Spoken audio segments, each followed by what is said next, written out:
Hi friends, good morning. Happy Sunday, happy republic day. രാവിലെ അമ്പലത്തിലൊക്കെ പോയിട്ട് വന്നു. ഇത് കണ്ടോ, ഈ തവണ മാവ് നന്നായിട്ട് പൂത്തിട്ടുണ്ട്. പക്ഷേ ഇതാ അവസ്ഥ കണ്ടോ, പൂ മുഴുവൻ താഴെ കിടക്കുന്ന കണ്ടോ. ഇനിയിപ്പോൾ ഇതെല്ലാം തൂത്ത് കളയണം. ഇന്ന് സൺഡേ സ്പെഷ്യൽ എൻ്റെ ഓൾ ടൈം ഫേവറേറ്റ് ദോശയും ചട്നിയാണ്. ഇങ്ങനെ അയഞ്ഞിരിക്കുന്ന ചട്നി എനിക്ക് ഭയങ്കര ഇഷ്ടമാണ്. ദോശ ഇച്ചിരി കനത്തിലുണ്ടാക്കുന്ന ഇഷ്ടം. എന്നിട്ട് രണ്ട് ദോശ അങ്ങോട്ട് ഇട്ടിട്ട് അതിൻ്റെ മുകളിലോട്ട് ചമ്മന്തി ഇങ്ങനെ കോരി ഒഴിക്കണം. അപ്പം നല്ല കുതിർന്നിരിക്കുമല്ലോ, അങ്ങനെ കഴിക്കാനാണ് ഇഷ്ടം. 2 ദോശ എടുത്തിട്ടുണ്ട്. ഇനി നമുക്ക് ഈ ചമ്മന്തി അതിൻ്റെ മുകളിലോട്ട് കോരി ഒഴിക്കാം. കുറച്ച് നീണ്ടിരിക്കുന്ന ചമ്മന്തി ആണെങ്കിൽ ഇതുപോലെ ദോശ കുതിർന്ന് വരണം.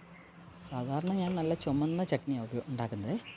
ഇന്നിപ്പം കുറച്ച് പച്ചമുളകും കൂടെ ചേർത്തു, അപ്പോൾ ഒരു ഇളം ചുവപ്പ് കളറാണ്. അപ്പം നിങ്ങൾക്കൊക്കെ എന്താ സ്പെഷ്യലെന്ന് ഒന്ന് കമൻറ്റ് ചെയ്തോ. എല്ലാവരും ലൈക്കും കമൻറ്റും തരണേ. എന്നാൽ പിന്നെ ദോശ കഴിച്ചാലോ. എക്സോസ്റ്റ് ഇട്ടിട്ടുണ്ട്, അതാണ് ഈ ശബ്ദം കേൾക്കുന്നത്.